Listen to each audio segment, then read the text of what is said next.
औज़ुबिल्लाहिमिनश्शैतानिर्रजीम बिस्मिल्लाहिर्रहमानिर्रहीम अस्सलामु अलैकुम वरहमतुल्लाहि वबरकातुहू। Welcome to Quick Physics. हम क्वेश्चन सॉल्व कर रहे थे chapter number 2 vectors in equilibrium का।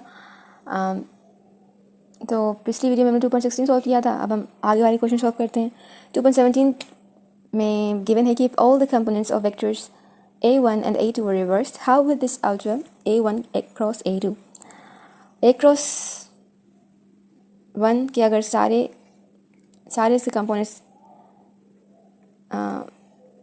रिवर्स हो जाए तो इसका क्या मतलब है कि हमारे पास a1 जो है वो -a1 हो जाएगा। इस तरीके से अगर a2 के सारे कंपोनेंट्स हमारे पास रिवर्स हो जाए तो इसका क्या मतलब है कि a2 इस तरीके से माइनस हो जाएगा। तो वो कह रहे हैं कि अगर हमारे पास a1 क्रॉस a2 है तो अगर हम यूँ कर दें -a1 क्रॉस -a2 तो किस तरीके से हमारे पास इसका जो आंसर है या इसका जो मतलब वेक्टर है रिजल्टेंट वेक्टर उसमें क्या फ़र्क पड़ेगा। तो देख लेते हैं, पहले हम इक्वेशन 1 को देख लेते हैं। a1 क्रॉस a2 किस तरह लिखते हैं, i j k ax1 a y1 a z1 ax2 ay2 a z2। Determinant निकालते हैं i a y a z minus a z a y, ठीक, minus j a x a z minus a z a x, ठीक है। और इसके साथ 1 2 भी आएगा, 1 2 2 1 सॉरी 1 2 1 2 1 2, ठीक। ये प्लस के हमारे पास ax1 ay2 minus ay1 ax2, ठीक। अब माइनस कर लेते हैं हम, -a1 क्रॉस -a2, तो किस तरह होगा, i j k minus ax minus ay minus a z 1 1 1 minus ax2 minus ay2 minus a z2।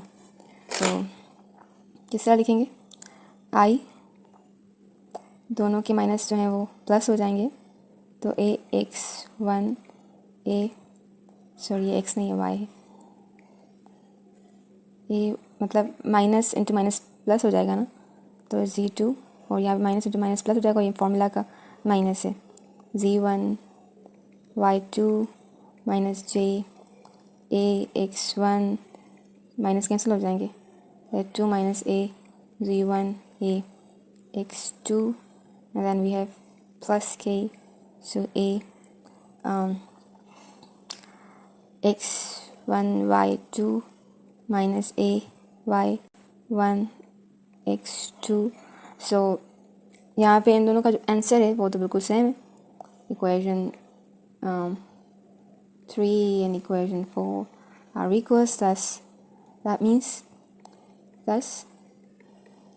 a1 cross a2 is equal to minus a1 minus a2, so this will not alter a1 cross a2, ठीक, effect पे रहेगा।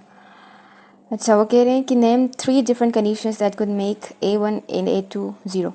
अच्छा, पहली condition तो ये है कि जब थीटा हमारे पास 0 हो जाएगी तो हमारे पास a1 a क्रॉस 0 हो जाएगा, ठीक है।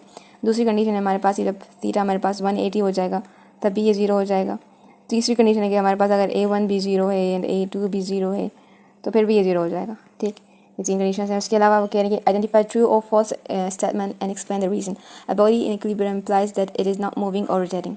नो, हमारे पास बॉडी जो है वो इक्विलिब्रियम में कांस्टेंट वेलोसिटी के साथ या कांस्टेंट एंगुलर वेलोसिटी के साथ मूव करती है। एक्सेलरेशन 0 होनी चाहिए, मोशन भले हो। तो ये हमारे पास नेगेटिव है, ये हमारे पास false है। If coplanar force acting on a body from a closed polygon, then the body is said to be in equilibrium। हमने पॉलीगॉन की बात की थी। जब भी कोई वेक्टर्स हमारे पास पॉलीगॉन में होते हैं इस तरीके से,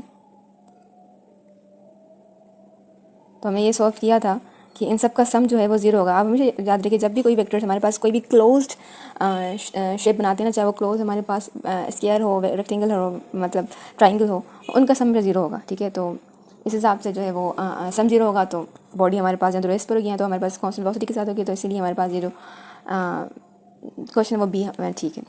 ठीक, a picture is suspended from wall by two strings. Show by diagram the configuration of a string for which the tension in the string will be minimum.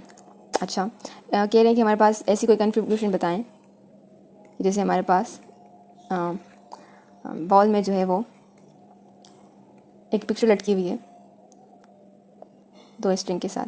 तो पहली कंडीशन तो ये होगी ए कि इस तरीके से लटकी हुई हो। ठीक है, तो ये T1 है, ये भी T2 है। स्ट्रिंग एक ही है, दो स्ट्रिंग्स हैं।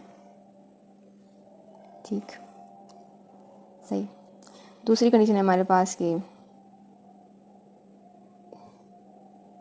इस तरीके से लटकी हुई हो।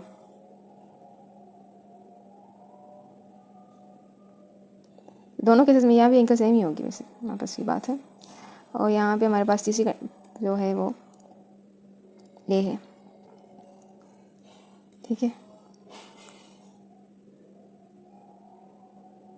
तो यहाँ पे ये कोई एंगल बना रही है। सबसे पहले तो हम इसको अपने कंपोनेंट्स में रिजॉल्व कर लेंगे। ये T1 है, ये T2 है, T1 है, ये T2 है। ठीक, तो कंपोनेंट्स रिजॉल्व करते हैं पहले तो इनको। ये हमारे पास T1 है cos theta, T1 sin theta, और यहीं पर ही हमारे पास T2 sin थीटा, और यहाँ पे T2 cos थीटा। तो यहाँ पे हमें क्या पता चला कि यहाँ पे भी सेम ही एंगल है। तो ये दोनों सिमिलर कंडीशन सेम ही है, क्योंकि यहाँ पे दोनों केसेस में यहाँ पे भी हमारे पास T1 cos थीटा बन रहा है, T2 cos थीटा बन रहा है। एंगल एक ही है यहाँ पे दोनों केसेस में, T1 sin theta plus T2 sin theta equals weight of this. तो पहले तो हम इन दोनों के जो है वो यहाँ पे और यहाँ पे इन दोनों के एक्स कंपोनेंट वाई कंपोनेंट को कर लेते हैं। एक्स कंपोनेंट हमारे पास क्या होगा, T1 cos theta minus T2 sin theta, ये हमारे पास 0 होगा। तो इस हिसाब से हमारे पास T1 जो है वो T2 के इक्वल आया। हाँ, T2 के इक्वल आया। वाई कंपोनेंट में हमारे पास क्या होगा, T sin theta plus T cos, T1 T2 same ही, तो हम उसको T बना लेते हैं। cos थीटा इक्वल्स वेट, तो ये हमारे पास 2T sin theta equals weight, और ये हमारे पास T वेट 2 sin थीटा। तो यहाँ पे आप एंगल्स पुट करते जाएं, जो सबसे मिनिमम हमारे पास टेंशन की वैल्यू आएगी वही जो है हमारे पास एंगल होगी। तो यहाँ पे एंगल 90 डिग्री पे ना जो है ना, और टेंशन सबसे कम आएगी 0.5 वेट आएगी। आप वैल्यूज डालते जाएं और आपको यहाँ पे 90 डिग्री पे जो है वो सबसे ज़्यादा कम टेंशन मिलेगी। आखिरी क्वेश्चन है कि body rotate about the centre of gravity under the action of its weight. Rotation की क्या हमारे पास टॉर्क प्रोड्यूस होगा ना, रनिंग इफेक्ट ऑफ टॉर्क की क्या हमारे पास है, हमारे पास इक्वेशन यहाँ पे L है, यहाँ पे F है। F हमारे पास पिवट पॉइंट से अप्लाइड फोर्स का डिस्टेंस है। किसी भी बॉडी का जो अक्सर में पिवट पॉइंट होता है वो इसका सेंटर ऑफ ग्रेविटी होती है ना।